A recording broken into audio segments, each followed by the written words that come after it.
सिकराय से खबर है, जहां सिकराय क्षेत्र में नववर्ष के पहले दिन मौसम ने सर्दी का अनुभव करा दिया है। आज सुबह से ही हल्की हल्की रिमझिम बारिश ने ठिठुरन यहां पर बढ़ा दी है और जनजीवन इससे पूरी तरह से प्रभावित हुआ है। ठंड से बचाव के लिए लोग अलाव का सहारा यहां पर लेते नजर आए।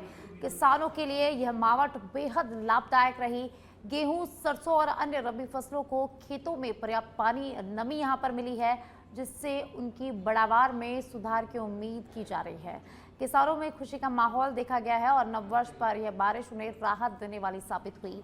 मौसम में अचानक बदलाव से ठिठुरन बढ़ी, वहीं किसानों ने इसे नए साल की खुशखबरी के रूप में लिया है। सिकराय क्षेत्र में हुई इस मावठ ने नववर्ष के अवसर पर लोगों और किसानों दोनों के चेहरे पर मुस्कान ला दी है। तो सिकराय से खबर है, जहां नववर्ष की शुरुआत पहली मावठ के साथ हुई तो रिमझिम बारिश से यहाँ पर ठंड बढ़ गई। लोग अलाव का सहारा लेते यहाँ पर नजर आए हैं। वहीं किसानों के चेहरे पर खुशी की लहर देखी जा रही है। दौसा जिले में बहुत अच्छी बारिश हो रही है। ये बारिश किसानों के लिए बहुत अच्छी का लाभदायक है। ये गेहूं में, सरसों में, सब में फ़ायदा है। सर्दी बढ़ गई है। सर्दी के लिए किसान आज चूल्हों में बैठे हुए हैं, अगले जगह जगह आग बाल के बैठे हैं और ये बहुत ही पूरे दौसा जिले में अच्छी बारिश हुई है। इनके लिए बहुत। और अब सिरोही से खबर है, जहां स्वरूपगंज बागरा प्रस्तावित रेल लाइन को लेकर पिंडवाड़ा में जारी विरोध पर सांसद लुम्बाराम चौधरी ने प्रेस कॉन्फ्रेंस कर बड़ा बयान दिया है। सांसद ने कहा है कि विरोधी पक्ष लोगों को भ्रमित कर झूठी और मनगढ़ंत जानकारी फैला रहा है। उन्होंने स्पष्ट किया कि न तो पिंडवाड़ा में कोई जंक्शन स्वीकृत हुआ है और न ही स्वरूपगंज को जंक्शन बनाया जा रहा है। लुम्बाराम चौधरी ने बताया कि पिंडवाड़ा सिरोही के बीच बारी घाटा पहाड़ी क्षेत्र होने के कारण रेल लाइन महंगी पड़ेगी और पिंडवाड़ा बागरा रूट पर यात्री भार भी अपेक्षित नहीं है। सांसद ने कहा कि अंतिम रूट सर्वेक्षण के बाद तय किया जाएगा और बागरा को स्वरूपगंज या पिंडवाड़ा के बीच किसी स्टेशन से जोड़ा जाएगा। 40 लाख रुपए की लागत से मारवाड़, बागरा, सिरोही की स्वरूपगंज की रेल लाइनें के लिए फाइनल लोकेशन के लिए स्वीकृत किया गया। मैं आपसे निवेदन करना चाह रहा हूं कि मैंने लोकसभा में जाते ही सिरोही जिला हेडक्वार्टर को मेरा जोड़ने का उद्देश्य था कि किसी भी हालत से सिरोही जिला हेडक्वार्टर जुड़े। उसके लिए जाते ही पहला प्रार्थना पत्र मैंने जो मैंने अभी आपको बताया, पहले मैंने 8 महीनों के अंदर 7 बार पिंडवाड़ा को जोड़ने के लिए मैंने प्रयास। और अब खाजुवाला से बड़ी खबर सामने आ रही है, जहां सिंचाई पानी की मांग को लेकर एक बार फिर किसान सड़कों पर। किसानों ने एसडीएम कार्यालय का घेराव कर प्रदर्शन यहां पर किया है। 28 फरवरी 4 में से 2 समूह में सिंचाई पानी की मुख्य मांग यहां पर रखी गई है। भारतीय किसान संघ के नेतृत्व में किसानों ने प्रदर्शन किया है। 3 जनवरी को हनुमानगढ़ में होने वाली बैठक पर किसानों की नजरें यहां पर टिकी हुई है। रेगुलेशन यथावत रखने को लेकर घड़साना, अनूपगढ़ में भी किसानों का प्रदर्शन लगातार जारी है। खाजुवाला एसडीएम कार्यालय पर प्रदर्शन कर किसानों ने मुख्यमंत्री के नाम ज्ञापन सौंपा है।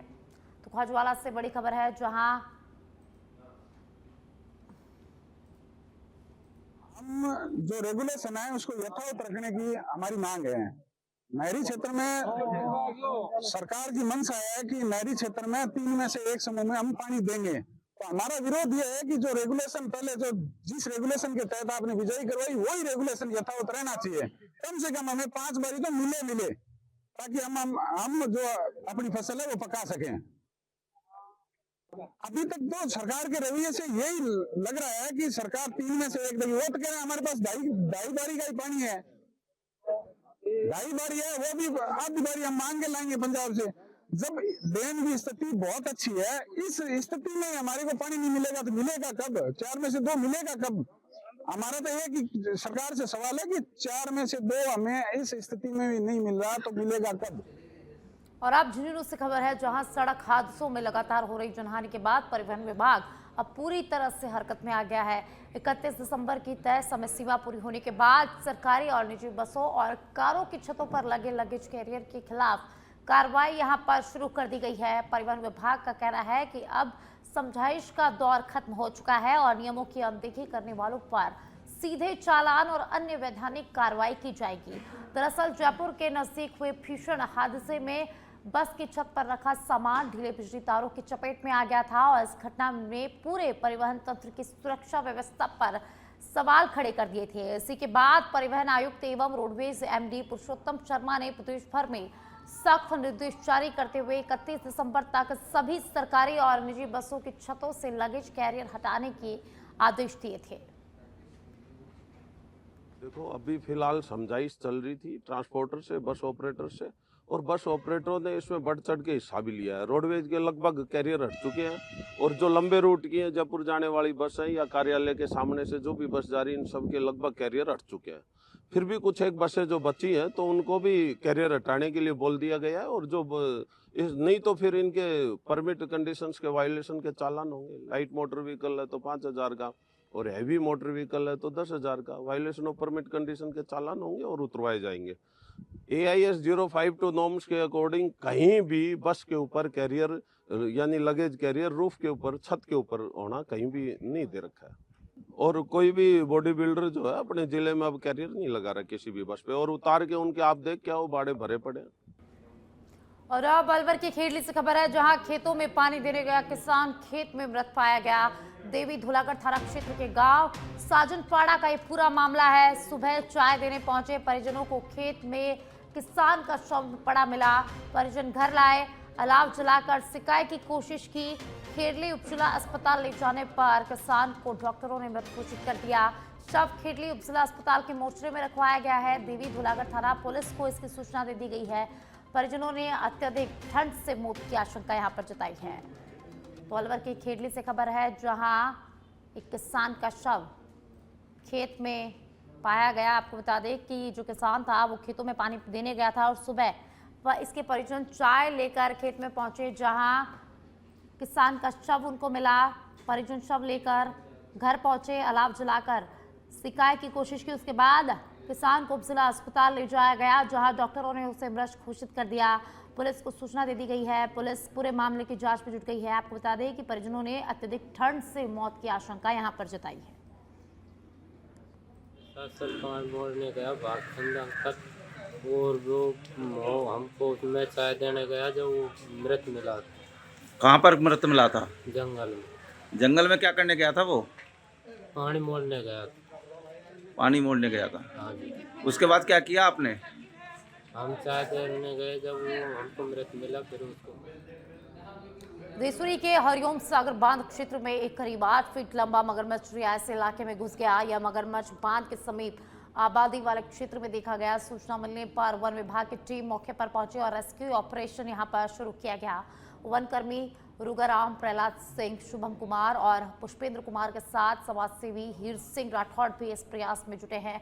टीम द्वारा मगरमच्छ को सुरक्षित पकड़कर उसे वापस उसके प्राकृतिक आवास में छोड़ने की कोशिश की जा रही है। यह क्षेत्र मगरमच्छों की मौजूदगी के लिए जाना जाता है और इससे पहले भी अन्य बांध क्षेत्रों में इसी तरह की घटनाएं जो है वो दर्ज की जा चुकी है।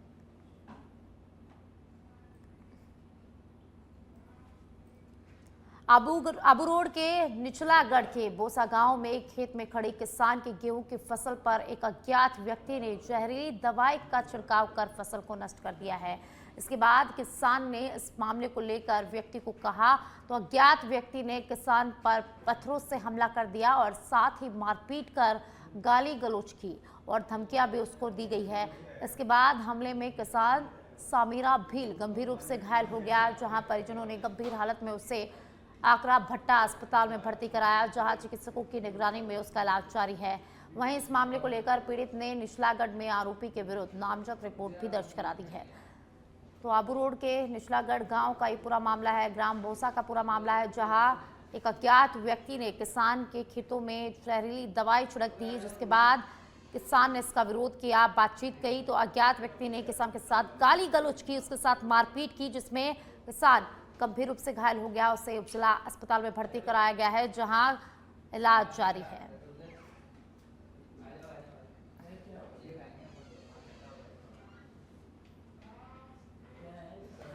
नववर्ष के अवसर पर चौथ का बरवाड़ा उपखंड मुख्यालय स्थित प्रसिद्ध चौथ माता मंदिर में श्रद्धालुओं की भारी भीड़ उमड़ पड़ी। कड़ाके की ठंड, हल्की बारिश और घने कोहरे के बावजूद माता के प्रति श्रद्धा और आस्था में कोई कमी नहीं आई। सुबह से ही दूर दराज के गांव और कस्बों से भक्त पैदल, वाहनों से मंदिर पहुंचे। भक्त नंगे पैदल चलकर बारिश में भीगते हुए माता के दर्शन किए और अपने परिवार की सुख समृद्धि, स्वास्थ्य और खुशहाली की कामना की।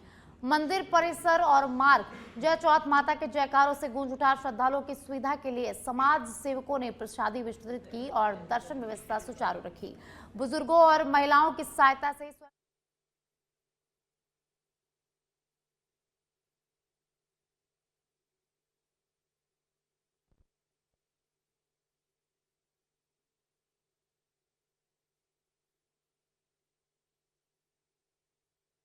शुरुआत माता के दर्शन से करने से भक्तों ने पूरे साल सुख शांति की कामना की।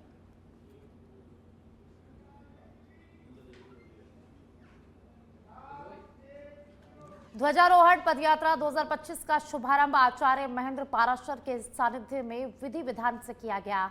मंडल अध्यक्ष सुनील शर्मा ने पूजा अर्चना कर पदयात्रा को यहां से रवाना किया। यह पदयात्रा मूमल रेजिडेंसी स्थित ममलेश्वर महादेव मंदिर कुशाल नगर से शुरू होकर मेन बाजार, मालपुरा गेट और डिग्गी रोड होते हुए मदरामपुरा बालाजी मंदिर पहुंची। यात्रा मार्ग में शनि मंदिर धाम और मंडल अध्यक्ष कार्यालय पर श्रद्धालुओं द्वारा स्वागत किया गया, जहां जलपान की व्यवस्था भी रही। महिलाओं द्वारा भजन कीर्तन, बैंड बाजों के साथ रथ के में विराजमान श्री राम पंचायत की प्रतिमा श्रद्धालुओं को आकर्षित करती रही। आचार्य महेंद्र पाराशर ने बताया कि यह पदयात्रा प्रतिवर्ष दिसंबर माह के अंतिम रविवार को आयोजित होती है। मदरामपुरा बालाजी पहुंचकर भोजन प्रसादी के बाद ध्वजारोहण कर जय श्री राम के जयकारों के साथ यात्रा का विसर्जन यहां पर किया गया। जयपुर से खबर है, जहां 31 दिसंबर की रात जयपुर शहर पुलिस की कार्रवाई के आंकड़े जारी हुए हैं। 185 MV एक्ट में 445 कार्रवाई दर्ज की गई है। 1293 MV एक्ट चालान यहां पर किए गए हैं। 84 वाहन जब्त किए गए हैं। शांति भंग में 49 गिरफ्तारियां की गई है। यातायात शाखा ने 534 पर जुर्माना लगाया है। तो पुलिस ने बड़ी कार्रवाई यहां पर की है। यातायात शाखा ने 534 पर जुर्माना लगाया है। जयपुर शहर पुलिस की कार्रवाई के आंकड़े यहां पर जारी हुए हैं। 185 MV एक्ट में 445 कार्रवाइयां दर्ज हुई है। यातायात शाखा ने 534 पर जुर्माना लगाया है। तो पूरी लिस्ट जो है वो जारी की गई है। लिस्ट आपके टेलीविजन स्क्रीन पर आप देख सकते हैं।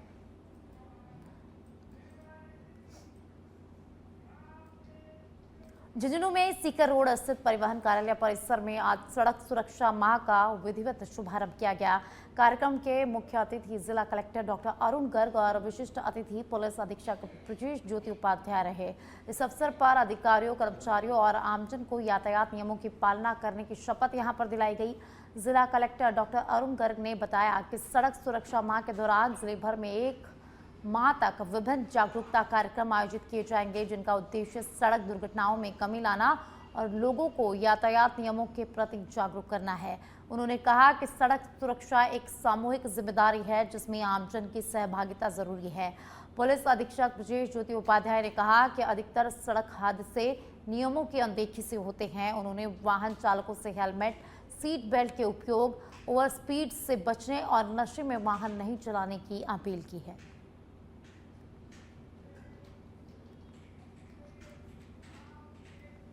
नववर्ष के आगाज के साथ ही शाहबाद उपखंड स्थित ऐतिहासिक शाहबाद किले में पर्यटकों का सैलाब उमड़ पड़ा है। नववर्ष के पावन अवसर पर किला देखने के लिए कस्बे सहित आसपास के क्षेत्रों से बड़ी संख्या में लोग पहुंचे।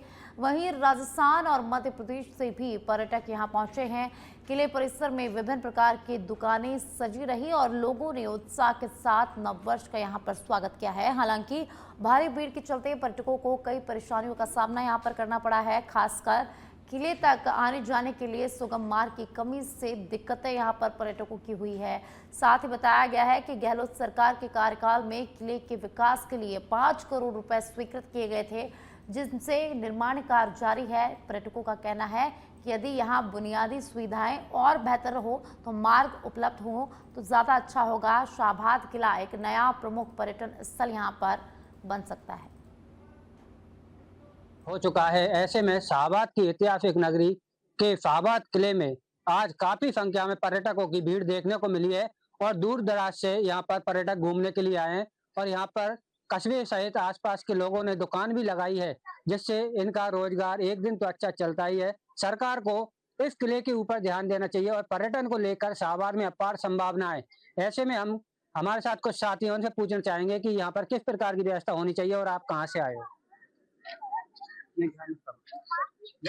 शाहबाद किले के लिए शाहबाद से जोड़ने के लिए 2 किलोमीटर का रास्ता अगर सुचारू रूप से सही संचालित हो जाए, डामर रोड हो जाए या फिर आने जाने के लिए पर्यटकों के लिए रहे, तो यहाँ आने वाले भविष्य में सभी प्रकार की सुविधाएं उपलब्ध होगी और देखने के लिए बहुत अति सुंदर और वो माहौल मिलेगा। जैसा कि देखा कि उन्होंने बताया कि शाहबाद से यदि रास्ता बन जाए तो यहाँ पर काफी सुगमता होगी और कुछ साथियों से बात करते हैं।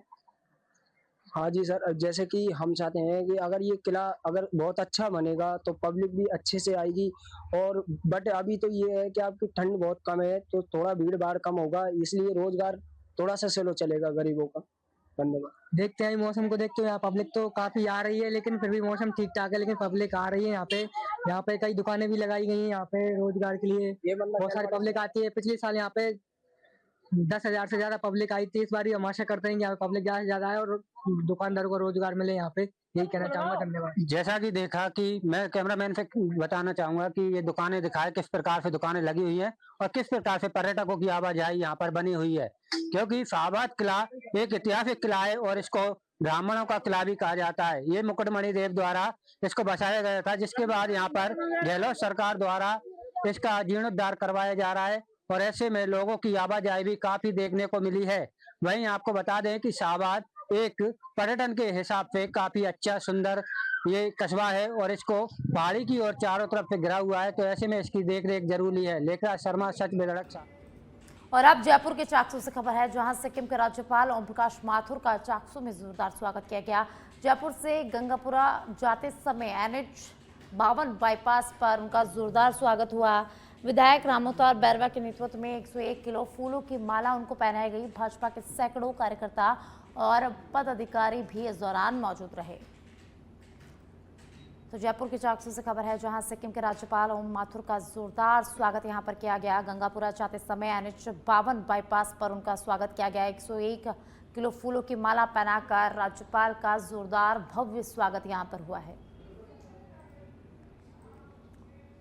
जैसलमेर जिले के नाचना और फलोदी के नोक सरहदी इलाके में बीती रात संदिग्ध परिस्थितियों में घूमते एक पाकिस्तानी नागरिक को स्थानीय पुलिस ने पकड़ लिया है। इस संदिग्ध को सरहदी क्षेत्र में अजीब गतिविधियां करते देखा गया, जिसके बाद नाचना और नोक पुलिस ने तुरंत उसे हिरासत में ले लिया। गिरफ्तार व्यक्ति ने अपना नाम इशरत और निवासी स्थान सरगोदा पाकिस्तान बताया है। पुलिस फिलहाल उसके संतोषजनक जवाब न देने पर सुरक्षा को ध्यान में रखते हुए उसे हिरासत में लेके रखा हुआ है। इस मामले में पुलिस ने अभी तक किसी भी प्रकार की कोई खुलासा यहां पर नहीं किया है। सुरक्षा बलों ने सीमा क्षेत्रों में निगरानी और सतर्कता दोनों यहां पर बढ़ा दी है। वहीं पुलिस का कहना है कि पूरी जांच और पूछताछ के बाद ही इस घटना को लेकर आगे खुलासा किया जाएगा। कोटा जिले की रामगंज मंडी क्षेत्र में शमशान घाट से धार्मिक आस्था को झकझोर कर देने वाली एक घटना सामने आई है। गुरुवार को तीजे की रस्म के लिए पहुंचे परिजनों को उस समय गहरा सदमा लगा जब अंतिम संस्कार के बाद सुरक्षित रखी गई अस्थियां वहां मौजूद नहीं मिली। यह बीते 10 दिनों में दूसरी बड़ी चोरी की घटना है। जानकारी के अनुसार ब्रह्मापुरी मोहल्ला निवासी मुन्नीबाई का 30 दिसंबर को निधन हुआ था। परिवार अस्थि विसर्जन की तैयारी कर चुका था, लेकिन अस्थियां चोरी हो जाने से धार्मिक रस्में अधर में लटक गई है। सूचना पर रामगंज मंडी थाना अधिकारी संदीप कुमार शर्मा पुलिस बल के साथ मौके पर पहुंचे और विशेष जांच टीम का गठन यहां पर किया गया है। पुलिस आसपास लगे सीसीटीवी कैमरों की जांच कर रही है। लगातार हो रही घटनाओं से शहर में आक्रोश है और लोगों ने शमशान घाट में पुख्ता सुरक्षा इंतजाम करने की भी यहां पर मांग की है। यहाँ पर आए, यहाँ पर तो कुछ भी नहीं। तो ये कौन है, क्या है? मेरी मम्मी है। अच्छा, कब एक्सपायर हुए थे? 30 तारीख को हुए थे ये, आज तीजे की रस्म थी, तीजे की रस्म की आज। यहाँ पर कुछ भी नहीं मिला कुछ आपको? भी नहीं मिला हमारे को, बेकायदे से देखो आप यहाँ पे। रानीवाड़ा उपखंड क्षेत्र की नवगठित सिंगावास ग्राम पंचायत के मुख्यालय को बदलने के फैसले ने एक बड़ा जन आंदोलन खड़ा कर दिया है। सिंगावास के सैकड़ों ग्रामीणों ने उपखंड अधिकारी कार्यालय पहुंचकर मुख्यमंत्री के नाम ज्ञापन सौंपा और अपनी कड़ी आपत्ति यहां पर दर्ज कराई है। ग्रामीणों ने कहा कि यदि पंचायत मुख्यालय बहाल नहीं हुआ तो पूरा गांव आगामी चुनाव में वोट का बहिष्कार करेगा। राज्य सरकार द्वारा सिंगावास को नई ग्राम पंचायत के रूप में गठित किया गया था। सिंगावास मुख्यालय के लिए सभी आवश्यक मापदंड और भौगोलिक पात्रता पूरी करता है, लेकिन ग्रामीणों का आरोप है कि राजनीतिक हस्तक्षेप के कारण प्रशासन ने अचानक सिंगावास का नाम हटाकर सेवाड़िया को ग्राम पंचायत मुख्यालय घोषित कर दिया है, जिसके बाद ग्रामीणों इस फैसले को लेकर सिंगावास ग्राम की जनसभाओं के लिए विपरीत बताया है। आज हम सिंगावास के समस्त ग्रामीण हमारे ग्राम पंचायत सिंगावास को मुख्यालय बनाने को लेकर एसडीएम साहब को ज्ञापन देने के लिए यहाँ पर एकत्रित हुए हैं। क्या पता एसडीएम साहब को पता चलते ही एसडीएम साहब भी ऑफिस छोड़कर कहीं और चले गए। हमारी मांग है चाहे सेवाड़ियों ग्राम पंचायत बनाए, हमारे को कोई आपत्ति नहीं, लेकिन हमारे सिंगावास को ग्राम पंचायत मुख्यालय बनाना है, ये हमारा हक है, ये हमारा अधिकार है, उसे हम किसी भी शर्त पर नहीं छोड़ेंगे। रही बात सिंगावास की, सिंगावास भौगोलिक क्षेत्र से भी बड़ा है, जनसंख्या की दृष्टि से भी आप देखोगे वो भी बड़ा है। उसके बावजूद भी इस सिंगावास की भोली भाली ग्रामवासियों के साथ में बहुत बड़ा धोखा हुआ है। पहले प्रस्तावित कर दिया एक बार सिंगावास को, उसके बाद में भी लिपिक की त्रुटि बताकर उन्होंने सिंगावास नाम हटाकर सेवाड़िया कर दिया।